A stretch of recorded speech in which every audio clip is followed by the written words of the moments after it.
Ok. Muito Agora obrigado. começou. Vai, eu ia me passar. Me empolguei com vocês. Estava com saudade. Acho que está gravando, né, Priscila? Ei, Priscila. Oi, Priscila. Tá gravando, né? Ok. Muito bem. Bom, o professor, ele não está com eco, pessoal? Tá? Minha voz não está com eco? Não? Estão ouvindo? Estão me ouvindo? Às vezes ele fica, a internet fica um pouco mais travadinha, daí dá um certo eco, mas Dá agora um tá certo eco, tranquilo. né? Eu tô Tá tudo assim. certo.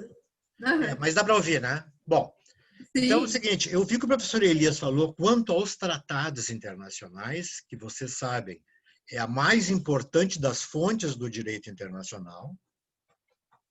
Não vou dizer a mais, é a grande fonte do direito internacional. Por quê? Porque, aliado às fontes básicas, nós temos os tratados e o costume internacional. Né? O costume internacional, vocês podem ter a ideia de que ele foi o elemento que ensejou a criação do próprio direito internacional. Por que é o costume? O costume é uma praxe, é uma prática, é um hábito consuetudinário que, repetido diversas vezes, se mostrou bom para todos e só depois obrigatório. Entenderam? Então, esta equação, praxe mais reiteração, né, vai estabelecer a regra da obrigatoriedade não impositiva, mas porque é bom para todos, foi bom para todos. Se, por exemplo, você estivesse numa pequena cidade do interior, onde existissem duas fontes para beber água, vou usar a palavra fonte, né? Duas fontes para beber água, e uma delas começasse a causar doenças na população, e a outra não, evidentemente que esta situação de praxe vai começar a determinar um efeito. A fonte A causa doença, a fonte B não causa doença. Evidentemente que com isso todo mundo se deslocaria para tomar na fonte B. Ou seja, a praxe estabelecida para aquele ato demonstrou ser ele muito bom, muito adequado, muito correto. E assim sendo, este ato se tornou obrigatório para todos, porque se fosse beber na outra ia morrer, né? Em últimos casos. Por quê? Porque realmente a fonte boa é aquela que estabeleceu a melhor regra. Por exemplo, vocês já ouviram falar e se lembram, a bandeira branca na guerra, o que significa? Isso é um costume internacional. A bandeira branca. A bandeira branca é um momento... Fala, Camila. Quem souber, pode dizer. Paz. Paz?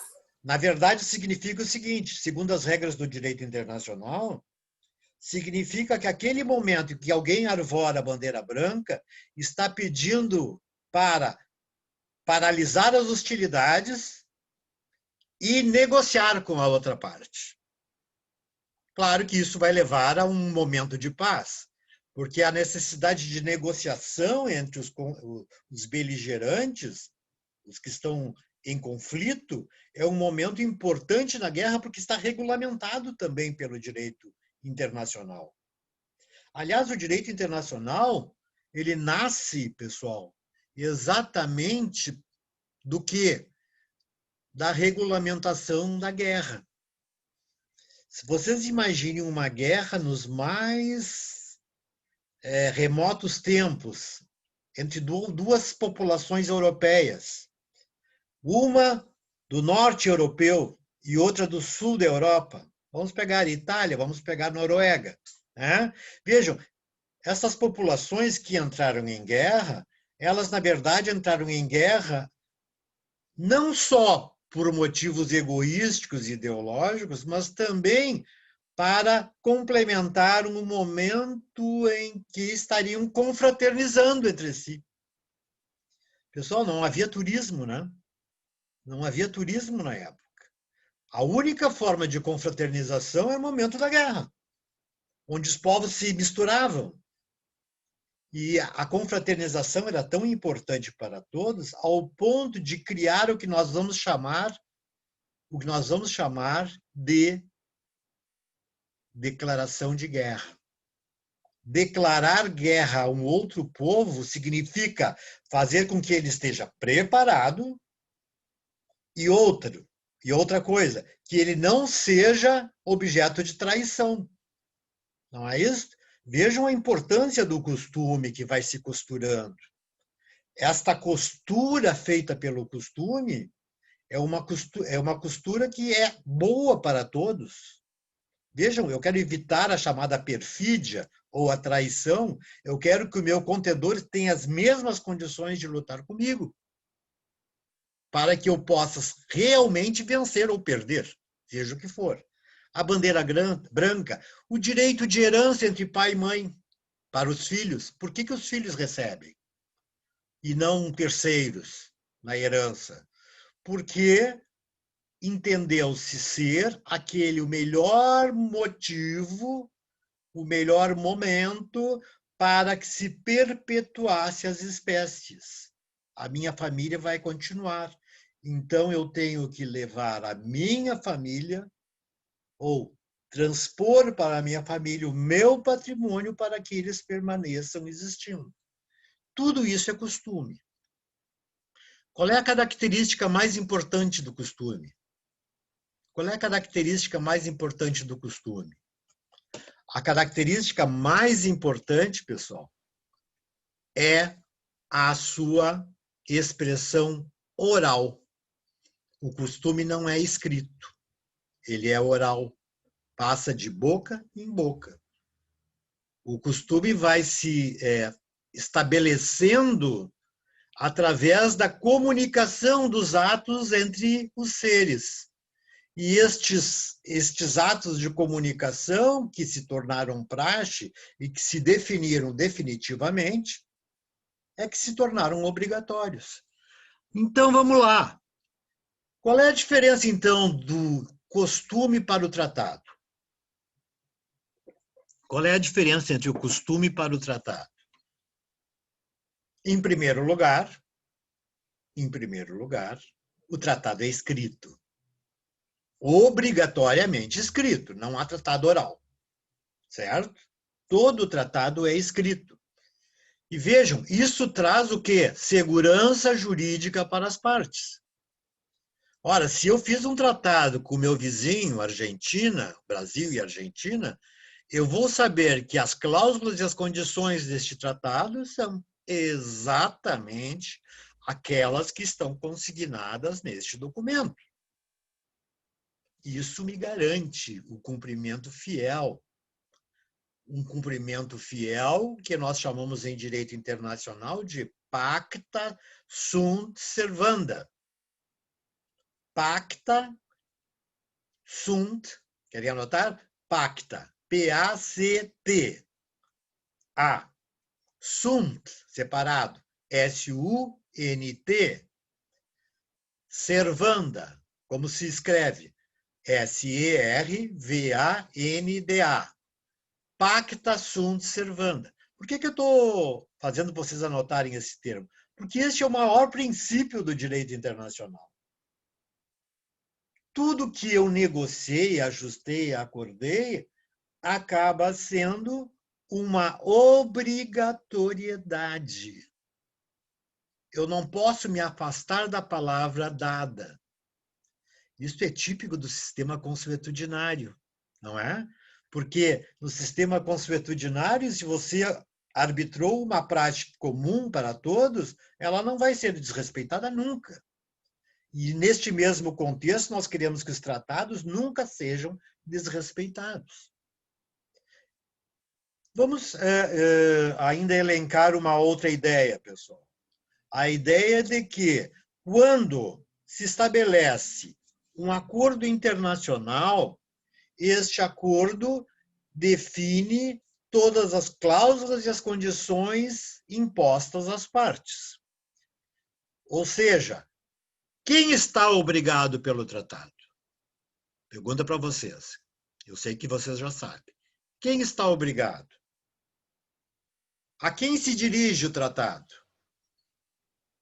Vejam bem, o tratado é elaborado por N estados, concordam?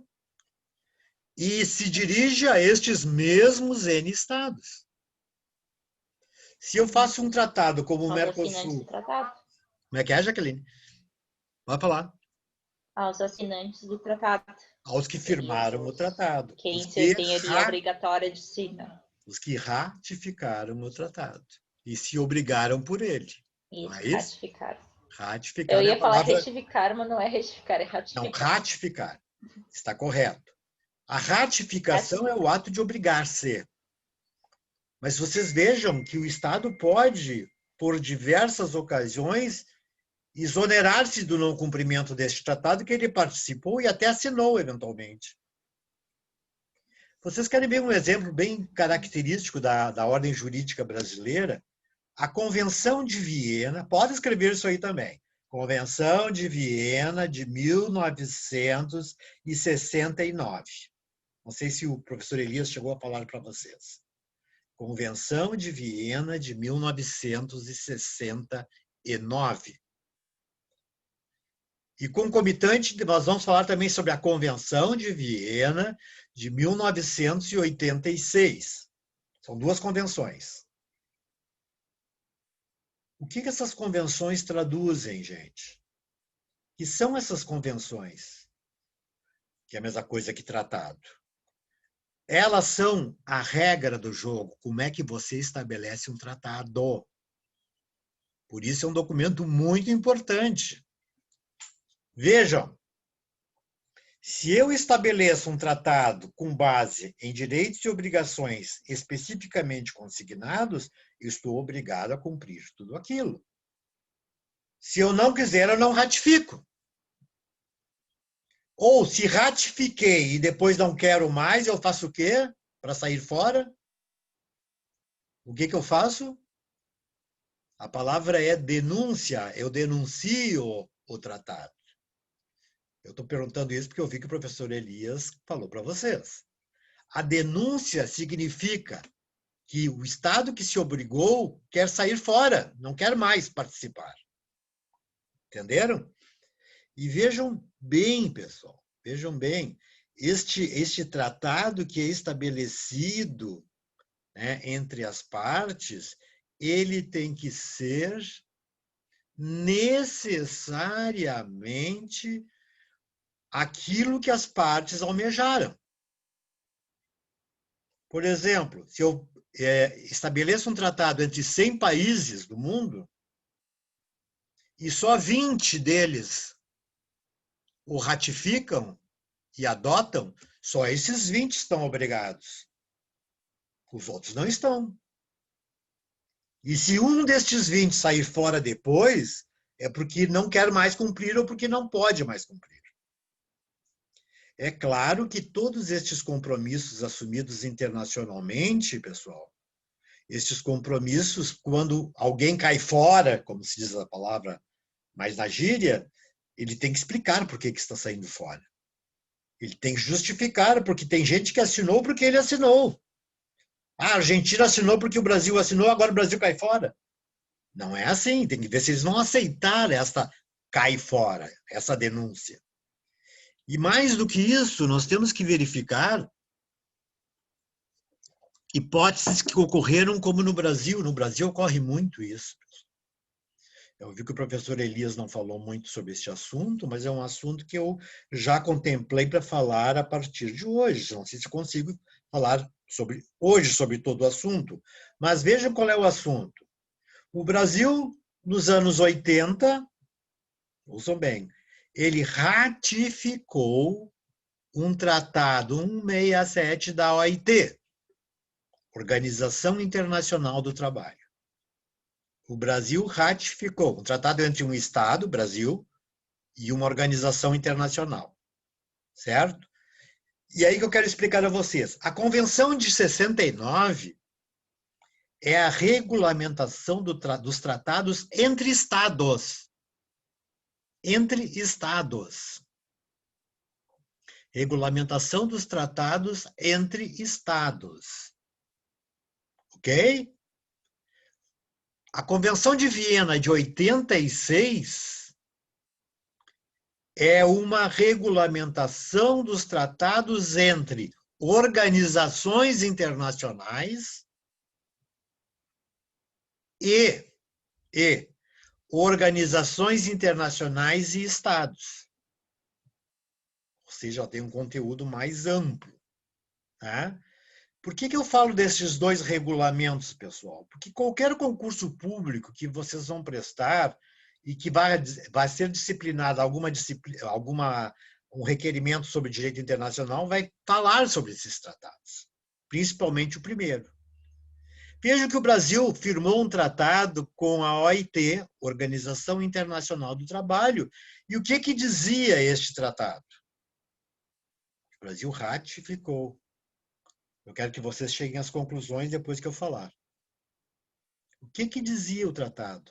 A partir de hoje, dona Camila, dona Jaqueline, Júlia, Henrique, Emanuel, a partir de hoje, ninguém mais pode no Brasil ser despedido senão por justa causa.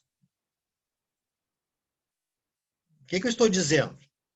Que ninguém mais pode ser demitido do trabalho por justa causa, sem justa causa. Só por justa causa. Pessoal, você sabe que 99% das demissões são procedidas sem justa causa. Tá? Sem justa causa. E nós firmamos um tratado que dizia, pessoal, olha só, pasmem, que não haveria mais essa possibilidade. Só se eu cometesse um ilícito, uma violação grave, passível de justa causa. E aí que eu poderia ser excluído do trabalho. E o Brasil ratificou. E aí, pessoal, como é que ficamos? Esse tratado está em vigor ou não está em vigor? O que vocês acham? Ele está em vigor e a gente está indo contra a obrigatoriedade do tratado. Ele está em vigor e está indo contra a obrigatoriedade do tratado. Na verdade, esse tratado é um absurdo, o que ocorre toda hora no sistema jurídico brasileiro, principalmente na análise parlamentar do Congresso Nacional. Por quê? Porque o Congresso Nacional aprovou esse tratado, o presidente da República recebeu e ratificou, através do decreto executivo. Tá, e aí, o que aconteceu no outro dia? O tratado é lei entre as partes, não é isso? Ele incorpora-se ao direito brasileiro e se torna lei.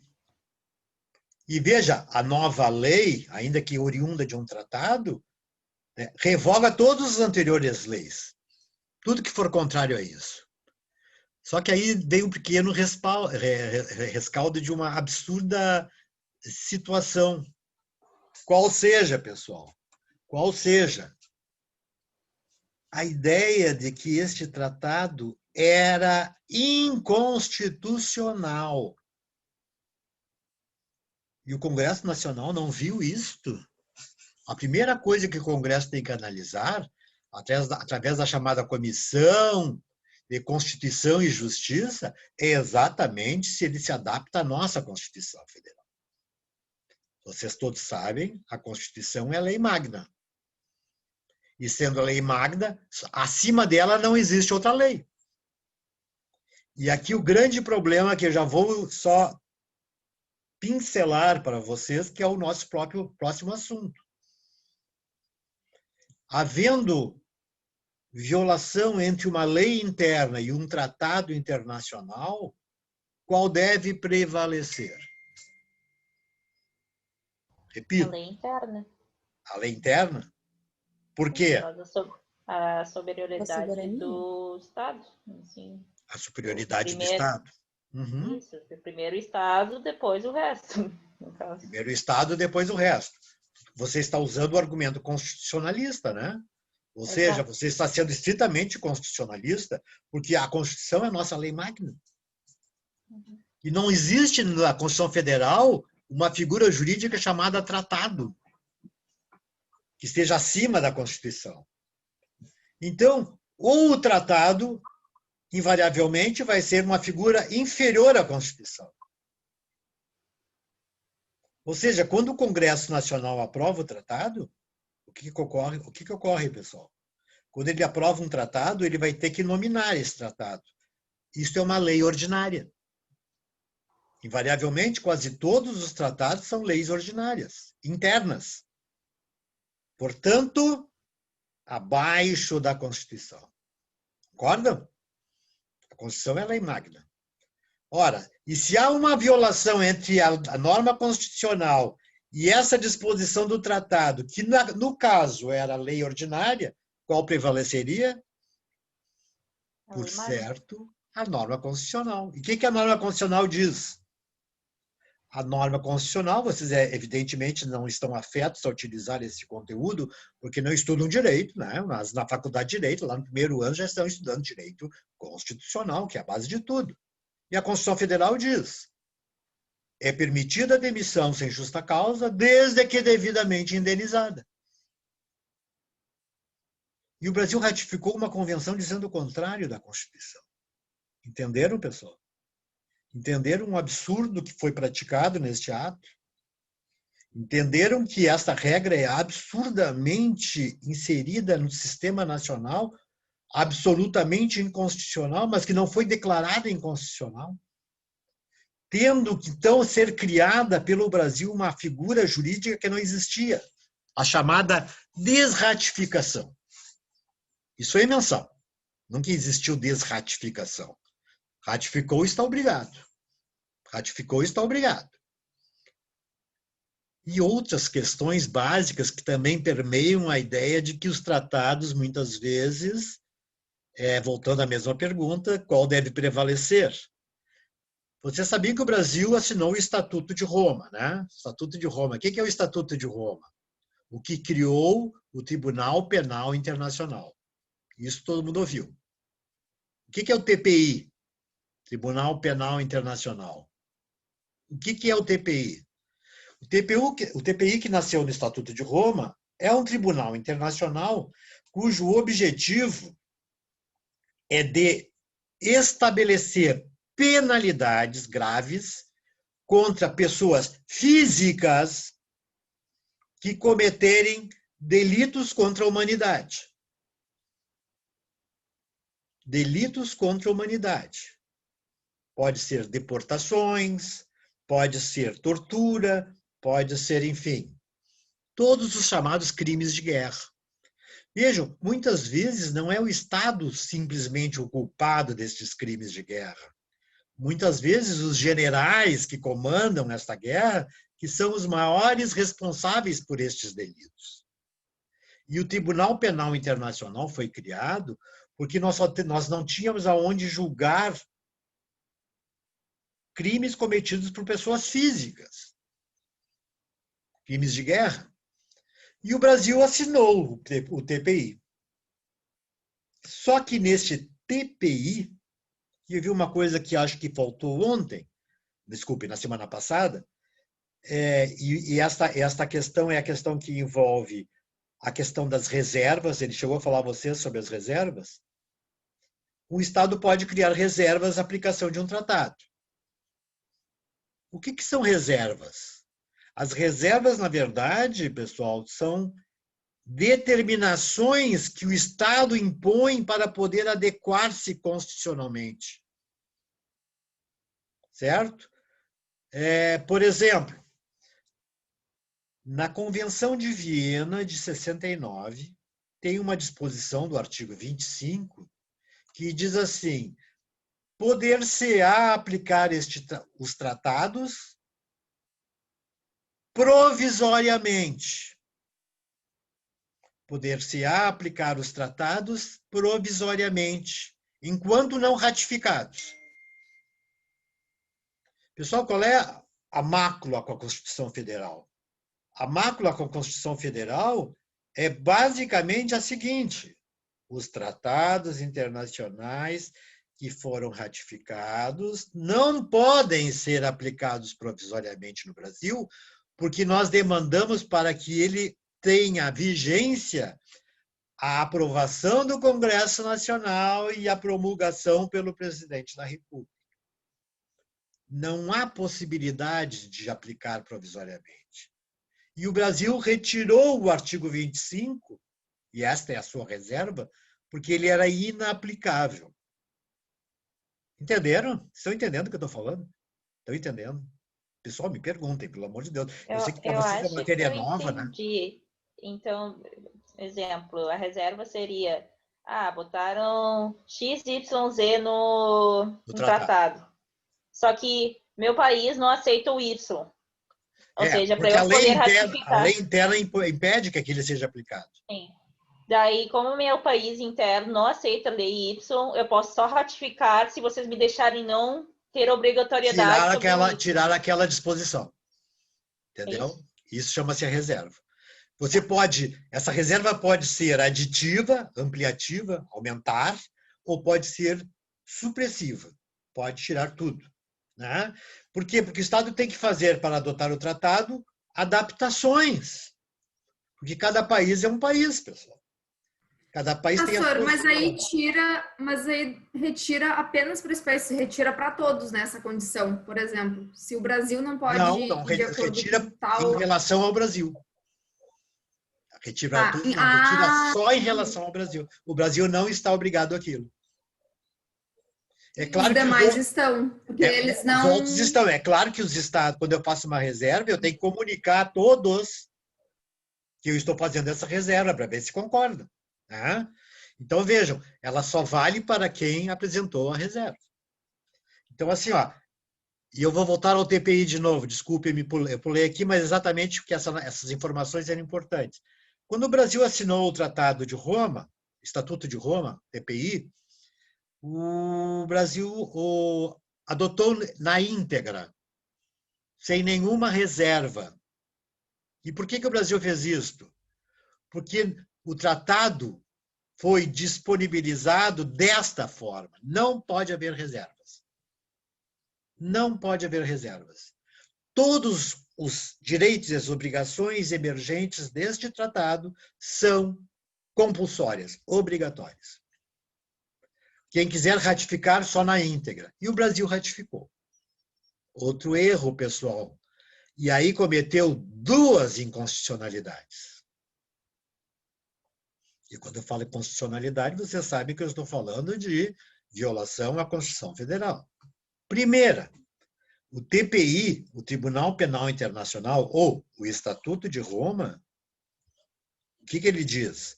O Estatuto de Roma vai informar, basicamente, que qualquer agente nacional que seja levado ao tribunal poderá ser condenado à pena de prisão perpétua. No Brasil, esta regra vale? Qual é a pena máxima no Brasil? 30 anos? 30 anos. Nós não temos pena de prisão perpétua. Não é isto? Essa é a primeira inconstitucionalidade. Segunda inconstitucionalidade. Segunda inconstitucionalidade. Que todo brasileiro poderá ser extraditado para responder perante o Tribunal Penal Internacional, onde se localizar. A Constituição Federal proíbe a extradição de brasileiros. Sabe o que é extradição, pessoal? Extradição é aquele ato que um outro país requisita a prisão de um sujeito que cometeu delitos no seu território ou contra os seus cidadãos, para que ele responda lá na origem, certo? Pelo crime cometido. Vocês não se lembram de nenhum caso bem próximo de nós? O Batiste, se lembram do Batiste? O Falcão, o jogador. O Falcão, o narcotraficante também, boliviano, né? Vejam, estes atos vão determinar, então, que nós temos o quê? Nós temos a ideia de que o Brasil não autoriza a extradição de brasileiros e o TPI autoriza. Tá, pessoal? E como é que ficou essas 2 situações agora? E por que que não surgiu um conflito entre a norma brasileira e a norma internacional? Porque não houve aplicação prática do fato, ainda. Mas isso vai redundar num problema violador. E isso vai redundar num conflito grave. Eu me preocupo porque eu começo a falar muito exemplo, de repente eu me esqueço até do horário. Tá, 19h59, temos meia hora no mínimo ainda. Vamos lá. Bom, pessoal, eu estava vendo aqui também que o professor Elias falou que os tratados podem ser bilaterais e multilaterais. Guardaram isso, né? Acho que não tem maiores esclarecimentos a serem feitos. Vocês anotaram as convenções de Viena. Ele perguntou para vocês sobre os idiomas da ONU, né? Os idiomas que são utilizados regularmente nos tratados. E isso vai depender da vontade dos integrantes do tratado. Como é que se compõe um tratado, o seu preâmbulo, né? E os seus dispositivos. E também perguntou quem são as partes de um tratado internacional, em que nós referimos que basicamente são estados ou organizações internacionais. Nós não conhecemos nenhum outro sujeito de direito internacional, dentro de uma relação maior do que esta, que possam ter elaborado tratados, até porque não há regulamento. Os regulamentos são estes dois que eu trouxe a vocês, o regulamento de Viena, 69, e o regulamento de Viena, 86. Olha só, o que diz esse regulamento, qual é a base desse regulamento de Viena sobre estados, relações entre estados? Qual é o fundamento básico dessa convenção? Ouçam agora. A regra nuclear da Convenção de Viena de 86 é que ninguém poderá alegar o seu direito interno contra uma aplicação de uma disposição de direito internacional. O direito internacional prevalece sobre o direito interno. O Brasil ratificou. O Brasil ratificou. O direito interno não pode ser alegado para descumprir um acordo internacional. Qual é o nosso problema, pessoal? Vamos ver se vocês captaram. Qual é o problema que nós estamos convivendo a partir disso? Vejam, ratificamos o Tratado de Viena, somos obrigados a ele, e lá nos comprometemos a que este tratado prevalece sobre as normas internas, inclusive constitucionais. Cometendo outra inconstitucionalidade. Ou seja, o próprio tratado que regula os tratados estabelece que o Brasil está errado. Se o Brasil quer adotar um tratado internacional, ele tem que fazer uma emenda à Constituição Federal, dizendo que os tratados prevalecem e têm grau de superioridade hierárquica sobre a lei interna. E nós não temos isso na Constituição Federal. Nós não temos isso na Constituição Federal. Como é que nós adotamos duas regras absolutamente desconexas? Uma, que é estrutural da Constituição, né? E outra, de uma convenção internacional cujo fundamento básico é o quê? Cujo fundamento básico é a prevalência do direito internacional sobre o direito interno. Terrível, terrível. Olha a situação que nós nos colocamos perante a ordem internacional. E é por isso que o Brasil não consegue ser um país respeitável também ao nível internacional. Porque nós não demonstramos boa fé na criação destas normas. Assumimos tudo e não cumprimos nada. Na hora de julgar, vamos julgar pelo direito interno e não pelo direito internacional. Concordam?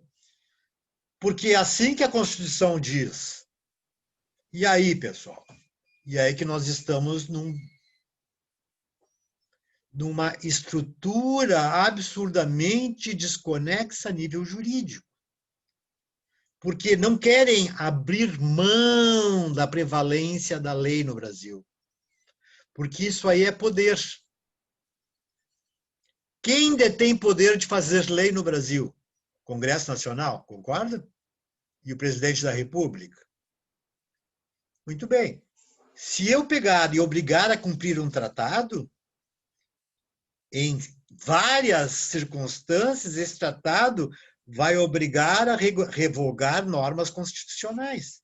E aí o governante perde poder, perde as rédeas do jogo e não consegue cumprir. Por isso que o Brasil continua descumprindo. Aliás, não só o Brasil, mas todos os países latino-americanos, com raríssimas exceções. E essas raríssimas exceções eu posso trazer como exemplo a Argentina, o Uruguai e o próprio Paraguai, membros do Mercosul, porque eles, na Constituição Federal deles, estabelecem o quê, pessoal? Estabelecem que o Tratado Internacional tem prevalência hierárquica sobre a lei interna. E nós não temos isso ainda até hoje. Nós não temos isso até hoje. E esta é uma circunstância bastante difícil de se admitir. Bastante difícil de poder conviver internacionalmente. Isso cria um ônus para o Brasil. Imagine se nós fôssemos criar aquela regra que o Brasil ratificou sobre a proibição da demissão sem justa causa. Aparentemente seria maravilhoso, não é, pessoal? Ninguém mais pode ser demitido. Ótimo. E eu pergunto a vocês que estão iniciando a vida profissional de vocês, onde é que vocês estariam hoje? Tem esse problema político. Ninguém pode ser demitido, seja por que razão for, a não ser por justa causa. Né? Nós não conseguimos afeiçoar esta regra como ocorre na Europa hoje já. Os jovens europeus estão sem emprego, pessoal.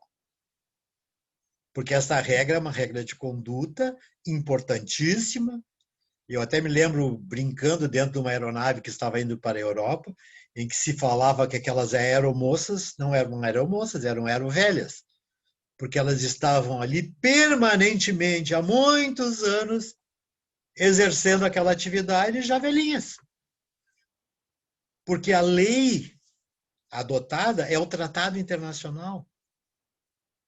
E aí está a grande verdade da chamada União Europeia. Já ouviram falar de União Europeia? O que é a União Europeia? Um tratado. Sabiam disso? Um tratado que une 27 estados e, pasmem, 25 línguas diferentes, pessoal. Já imaginaram fazer um bolo com 27 estados e 25 línguas diferentes?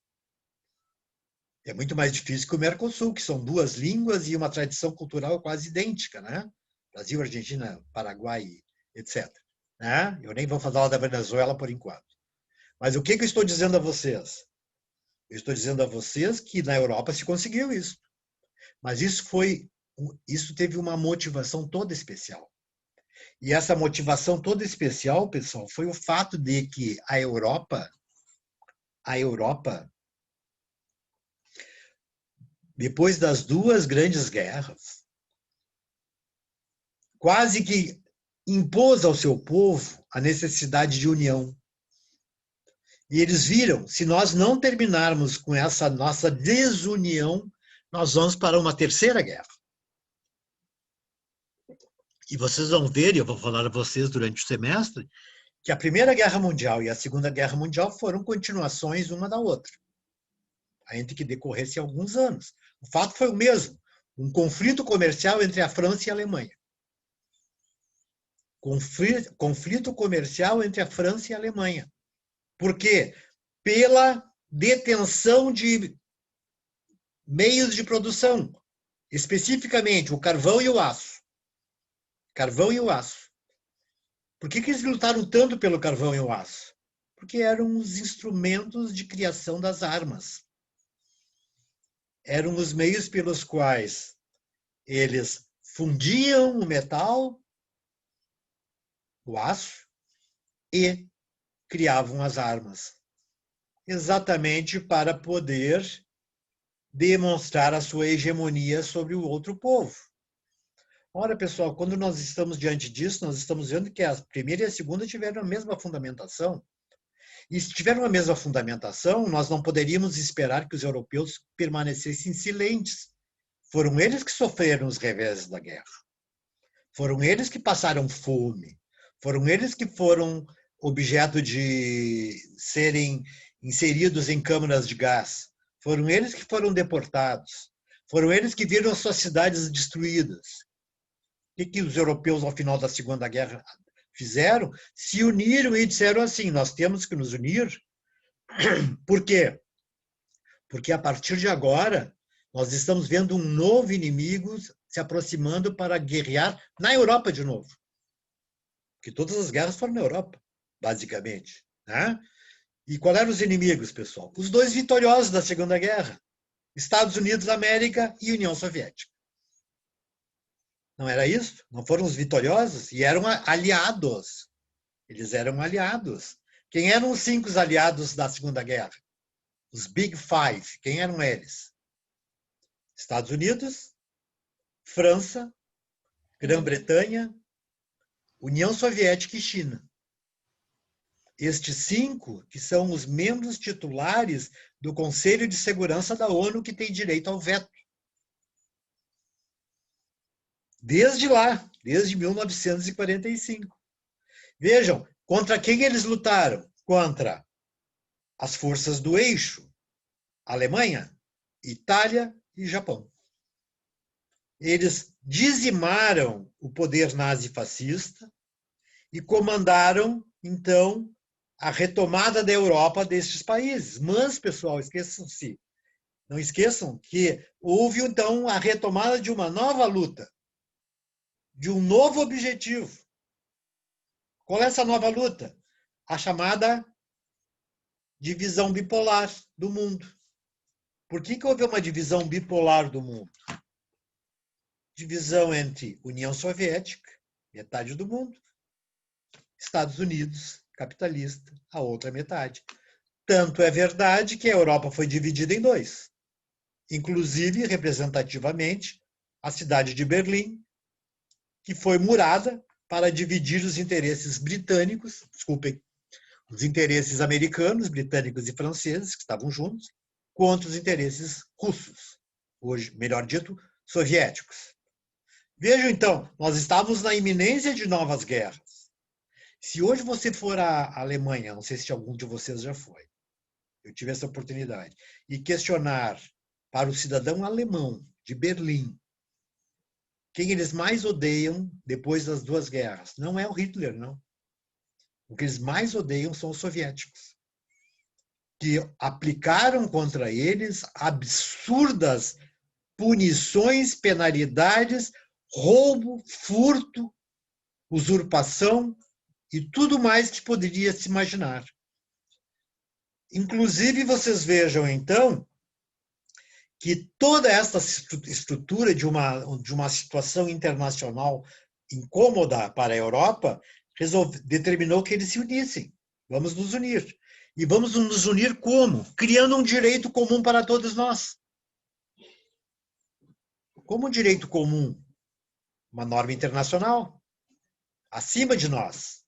E essa norma internacional, vamos chamar de direito comunitário, vai englobar esses 27 estados sob a batuta de uma mesma ordem jurídica, que vai determinar regras sobre economia, toda a economia europeia é vinculada à União Europeia, de segurança nacional, toda a segurança europeia é a segurança dos países da Europa, ou seja, se houver decretação de guerra contra um país europeu, é uma decretação de guerra contra a Europa, e também no sistema de comércio internacional, que se estabeleceu, então, com outros patamares, né?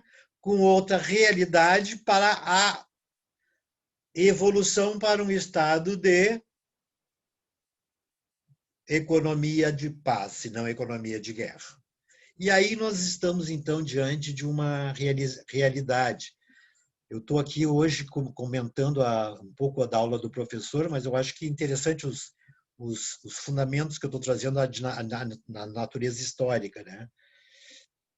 Bom, pessoal, uma ideia. Como é que se cria um tratado internacional? Como é que se elabora um tratado internacional? Todos sabem que é um acordo, né? Entre estados ou organizações internacionais. Um acordo bilateral é muito simples, né? O que é um acordo bilateral? Os dois representantes de estados se unem, elaboram um documento comum, este documento passa ao crivo dos dois e se aplica imediatamente. Agora, quando for multilateral esse tratado, bom, aí nós temos um problema. Todos têm que se reunir numa grande convenção internacional, dependendo do assunto, né, pessoal? Por exemplo, uma convenção de direito ambiental chama a população do mundo para participação, né? Como nós tivemos a Rio +10, agora há pouco tempo, que era uma ratificação da Convenção de Quioto, que era da Rio 90. Né? Ou seja, essas convenções têm uma agregação de interesses internacionais imensa. Por quê? Porque, na verdade, essas convenções vão trazer à baila discussões que são de interesse mundial. Por exemplo, você sabe que no protocolo de Quioto, eu acho que eu já falei a vocês isto, foi criada uma regra básica de que alguns países do mundo poderiam continuar poluindo, outros países não poderiam mais poluir, certo? E que, portanto, haveria uma espécie de compensação entre as duas bases. Óbvio que países como Estados Unidos, os territórios europeus, a própria China, entre outros, eram países que estariam proibidos de poluir. Esta convenção, na verdade, foi criada, estruturada, para determinar que essas regras fossem aplicadas até o ano 2000. Isso foi em 1990. E o objetivo básico é que nós tivéssemos a redução de 65% dos efeitos dos gases poluentes do mundo. Vejam, nós criamos uma convenção em 1990, Kyoto, cujo objetivo é chegar ao ano 2000 com uma redução de 65%. Todos se reuniram e começaram a debater o assunto. Vocês imaginem a bagunça, né, pessoal? Países que querem poluir, que querem continuar poluindo, países que querem poluir mais e assim por diante. Nessa estruturação, você sabe qual é o acordo que se chegou em Kyoto? Qual é o acordo final de Kyoto para o ano 2000? Que reduziriam apenas, exclusivamente, 5% dos 65%. Foi o único acordo possível. E vejam,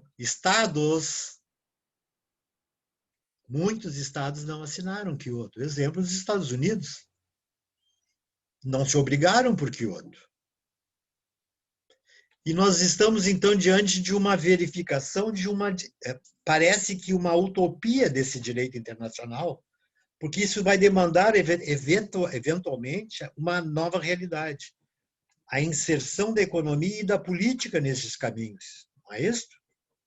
A política e a economia estão inviabilizando a própria estrutura de um direito que foi feito para viabilizar a parte mais ética das relações humanas. Por exemplo, um meio ambiente sustentável, né? A vida do homem sob o amparo de regras protetivas e N outras coisas que nós vamos verificando. Então, vejam, este acordo de Quioto, que ficou de ser referendado na Convenção do Rio +10, que teve em 2010, na verdade, não chegou a nenhuma conclusão. A confusão ampliou-se. Isso aconteceu também quando nós resolvemos distinguir e dividir ou estabelecer quais seriam os limites territoriais dos mares territoriais para cada estado costeiro. Essa história eu vou falar a vocês também. Eu gostaria de ter no mínimo dois semestres de 4 créditos cada um para poder falar a vocês. Porque eu me adaptei a essa história quando eu estou aqui na PUC desde 1988 e eu passei exatamente pelo momento da grande evolução do internacional, que foi 90, os anos 90. E nessa evolução a gente tinha uma grande vantagem. As disciplinas de direito internacional na PUC eram de 2 semestres de 4 créditos, só para que vocês tenham uma pequena ideia. Até porque a matéria é muito intensa e muito grande. E, aliás, muito interessante, inclusive. Né? E por isso mesmo a gente fica com uma grande lástima e uma grande preocupação em não trazer tudo aquilo que a gente poderia trazer a vocês. Então, vejam, quando se estruturou lá em Kyoto isso tudo, nós chegamos a um determinado momento em que o Brasil deu uma ideia. Olha, os Estados Unidos não podem mais poluir, vamos imaginar a China, mas em compensação nós vamos criar créditos de carbono para os países que podem poluir. O que é isso? Já ouviram falar em créditos de carbono, né? O que é crédito de carbono? Ou seja, o Brasil pode poluir ainda. E se ele pode poluir, ele vai criar aqui internamente qualquer tipo de atividade que praticar aqui dentro para reduzir a poluição, vai estabelecer a emissão de um título, como se fosse valor, né? Fosse um capital. Este título vai garantir a sua negociação com países que não podem poluir. E este valor vai garantir ao não poluente o direito de poluir. Já viram isso? O absurdo. Estes créditos de carbono acabaram se tornando um material absurdamente relegado ao lixo, porque, na verdade, eles já foram evoluindo em valores econômicos antes mesmo de serem lançados. Porque, na verdade, eram lançados em bolsa de valores e a negociação em bolsa de valores fazia com que os títulos já estavam sendo utilizados sem o efeito prático pelo qual ele deveria ser criado. Pessoal, mas eu vou dar um pulinho rápido antes, já estamos quase no final aqui. Eu vi que vocês falaram também a respeito das partes, habilitação dos agentes signatários. Sabem o que são plenipotenciários, né? Aqueles que comparecem nessas reuniões para negociar os acordos. E eu gostaria de estabelecer com vocês só uma ideia aqui, só um minutinho.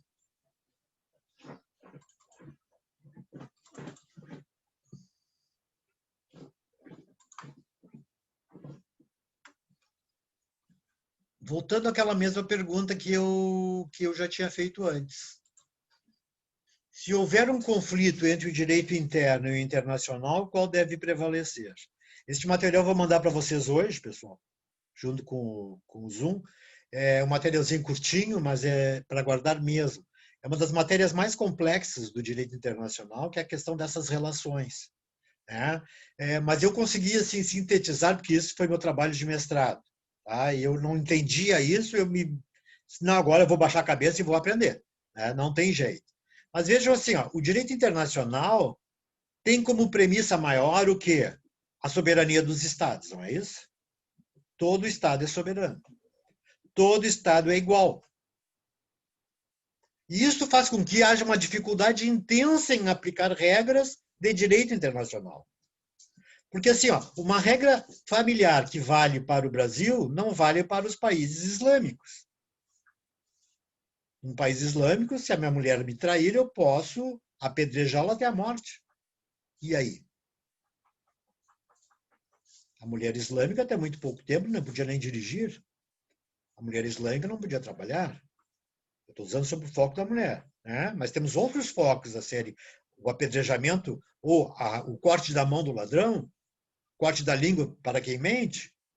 Ora, essas questões que envolvem as soberanias territoriais desses estados faz com que elas estejam estritamente vinculadas, muitas vezes até ao aspecto religioso, o que se torna muito difícil. Eu vou tentar negociar um tratado com os países islâmicos em matéria de casamento, por exemplo. Eles vão querer obrigar a gente a fruir do direito à poligamia. excluindo a monogamia, que para eles não tem efeito. Então, vejam, essa dificuldade do direito internacional nasce a partir do fato de que ele não tem um centro centralizador das normas jurídicas.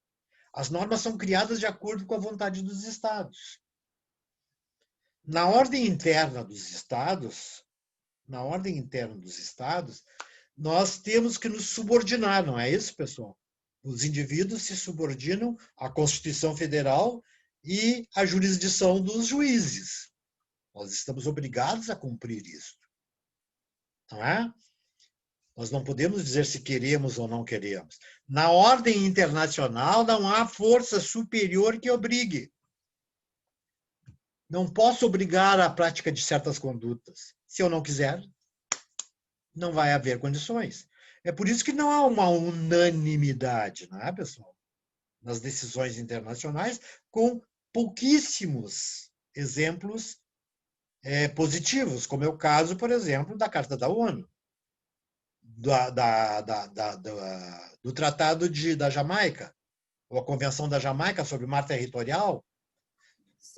A Carta da ONU é a única que não tem cláusula de reserva, certo? Exatamente. Não, o TPI também não. TPI também não tem cláusula de reserva, tá? Então, assim, vocês vejam, os Estados soberanos todos têm igualdade, não é isso? Um tem que respeitar o outro porque todos são igualmente fortes.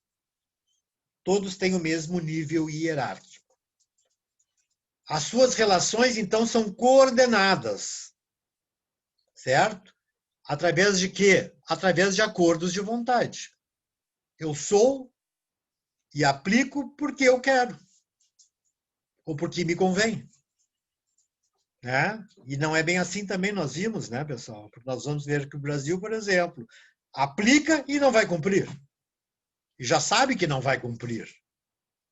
Então, vejam, se eu for pensar dentro deste caminho, eu vou ver assim, ó, o direito internacional é descentralizado. Concordo com a palavra? Descentralizado. E o direito interno é centralizado. Aonde? No poder legislativo, não é isso? Então, duas circunstâncias. No direito internacional, nós não temos órgãos criadores de normas, as normas vão sendo criadas à medida dos interesses das partes. No direito interno, tudo é centralizado através de forças do poder legislativo. Continuando. No direito internacional, nós não temos hierarquia. Não tem um Estado que se sobrepõe ao outro, concordam? Nenhum pode se sobrepor ao outro. No direito interno, nós temos poder hierárquico, porque as normas internas regem a conduta do homem e obrigam a cumprir. Tudo entendido? No direito internacional, nós temos uma coordenação entre os Estados. Ok? Já no direito interno, nós temos uma subordinação às normas, que são pré-elaboradas por um poder, certo? Que foi criado como se fosse o interesse da maioria, que todos sabemos que não é. No direito internacional, nós vamos encontrar o consenso. Só há norma se houver consenso. Concorda? No direito interno, nós vamos verificar que isto chama-se representação da maioria e não por consenso. Representação de uma maioria, que é o Congresso Nacional. O direito internacional é dirigido à sociedade internacional. Concorda? Já no direito interno, nós temos um órgão jurisdicionável. Estamos submetidos aos tribunais, dirigido pelos tribunais. Então, aqui está a grande diferença existente entre esses dois polos. E por que eles são tão diferentes? E a pergunta que não quer calar, já terminando aqui, pessoal, para dar um tempinho para vocês fazer eventuais perguntas, e a pergunta que não quer calar volta a ser a mesma. Se houver um conflito entre a norma interna e a internacional, qual deve prevalecer? Eu faço essa pergunta porque essa pergunta foi objeto de debruçar-se de vários pensadores para tentar dar a solução à questão. Nós vamos ver aqui duas teorias básicas que vão permear: o monismo e o dualismo. Esse material vocês já vão ter aqui agora, até a semana que vem. Vocês deem uma lida, ele é bem simplesinho, 4, 5 páginas, tá? São slides, e vocês deem uma pensada nisso. Eu acho muito importante. Nós temos que saber qual é o problema do Brasil. Uma outra pergunta: por que os tratados de direitos humanos, eu estou excluindo os demais, tá? Os tratados de direitos humanos não tinham que ter força hierárquica superior à Constituição? Os tratados de direitos humanos, o tratado que vai proteger o homem, ele não tem que ter força hierárquica maior do que aquela que é estabelecida em favor do homem? E os grandes tratados internacionais de proteção do homem foram ratificados pelo Brasil. Foram ratificados pelo Brasil. São cumpridos? O Supremo Tribunal Federal, vamos ver depois, o Supremo Tribunal Federal criou uma figura legislativa nova porque não havia na Constituição, chamada a norma extralegal. Ou seja, uma norma que está fora da própria estrutura constitucional para poder ampará-la como norma de força, de apoio. Mas isso vamos ver adiante. Bom, pessoal, concluindo, se eu deixo isso aqui muito longo, acaba a gente não conseguindo gravar depois, embora a gente tenha uma facilidade. Bom, pessoal, vamos fazer uma pergunta a vocês. Basicamente, vocês têm dúvidas que gostariam de questionar agora? Sim, senhor. Pois então, Claro, eu ainda estou meio uma nuvem assim na minha cabeça, porque o senhor falou não, assim. A gente sabe que tem a soberania normal dos estados, e aí a gente também pensa ao mesmo tempo na Convenção de Viena de 1986, que diz justamente... 69? Tem de 86 e de 69. Essa é de 66. Sim. Mas a prevalência do direito internacional sobre o direito interno está em qual delas? Está na Convenção de Viena de 69.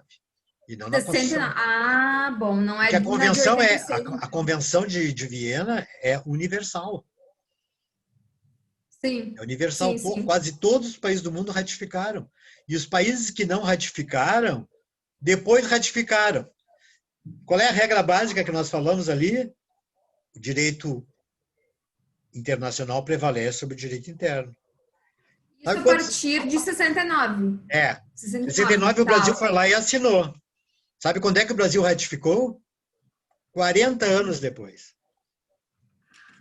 40 anos depois. Porque eles não sabiam como é que iam incluir isso sem alterar a Constituição.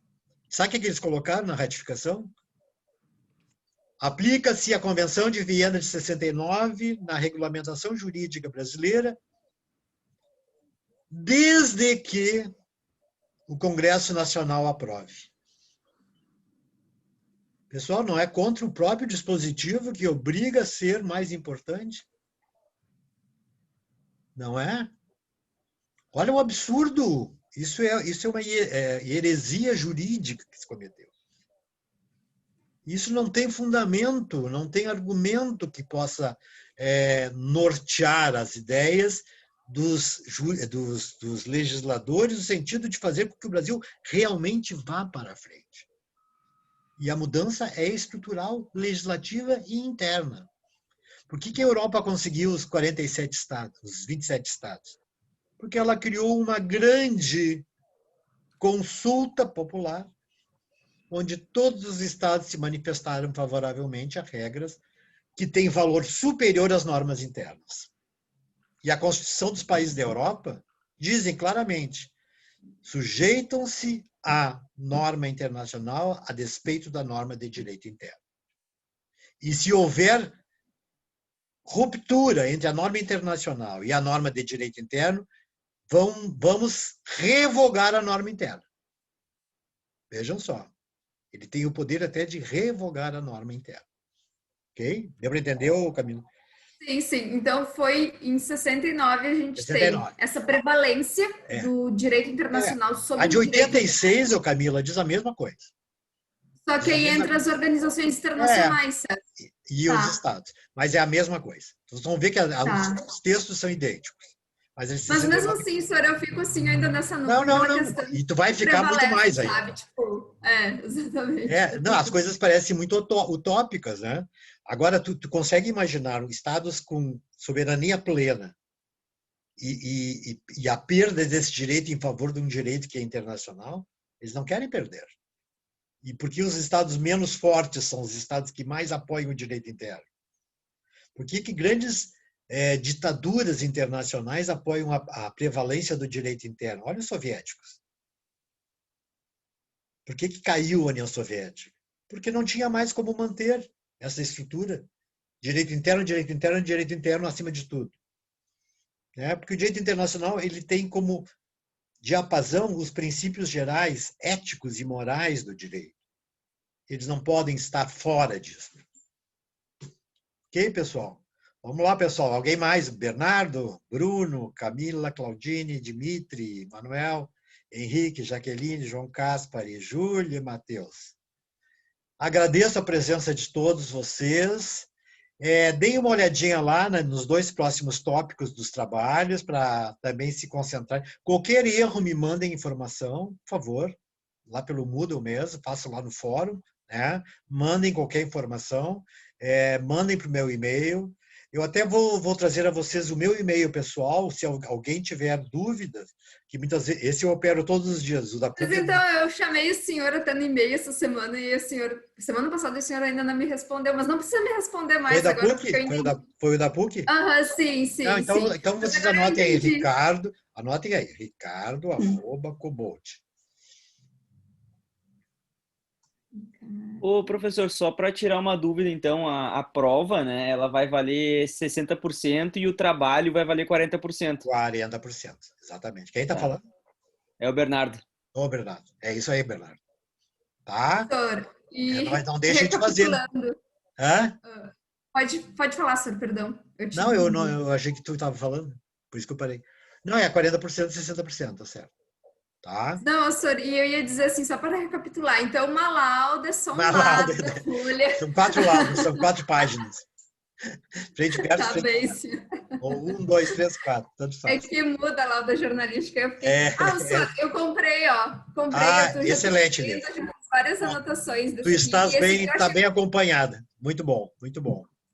Nós vamos utilizar na parte final do programa o Direito Internacional Privado também, tá? Mas eu te anuncio os livros. Obrigado. Alguém quer pergunta? Não? Tudo bem, pessoal?